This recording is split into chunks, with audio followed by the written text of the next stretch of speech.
Les démocrates accusent les républicains de limiter l'accès au bureau de vote et de comploter pour entraver la certification des résultats.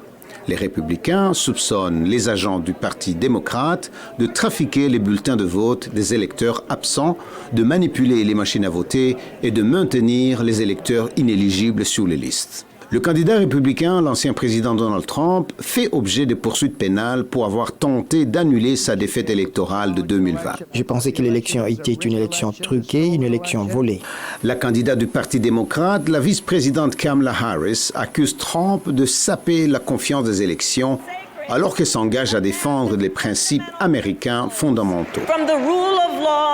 De l'état de droit, des élections libres et équitables au transfert pacifique du pouvoir. Les agences fédérales ont mené des exercices de simulation en pensant au 6 janvier 2021, date à laquelle les partisans de Trump, mécontents de la défaite du président, ont pris d'assaut le Capitole des États-Unis. La préparation a-t-elle renforcé l'intégrité des élections? C'est ce qu'espèrent des acteurs tels que la League of Women Voters, vieille de 104 ans, dont la directrice générale est Selena Stewart. Je suppose qu'il faut attendre et voir. Nous devrons voir ce qu'il se passe, le résultat de l'élection, ce que les gens pensent, les protestations qu'il y aura, et si ces protestations vont jusqu'à la violence. Et j'espère que ce ne sera pas le cas.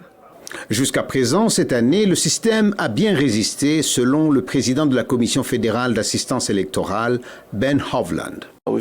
Nous avons déjà eu beaucoup de primaires, à la fois les primaires présidentielles de cette année, les primaires des États, et par conséquent, les fonctionnaires électoraux ont déjà eu beaucoup de pratiques cette saison, et je pense que nous sommes en bonne forme pour le mois de novembre. Dans le comté de Champaign, dans l'État de l'Illinois, le Parti républicain local a tenté en 2020 de demander à un juge d'obliger le greffier du comté, Aaron Amos, à cesser de compter les bulletins de vote envoyés par la poste. Il a rejeté cette demande et j'ai pu compter les bulletins. Mais ils ont vraiment essayé, comme ils l'ont fait dans d'autres endroits du pays.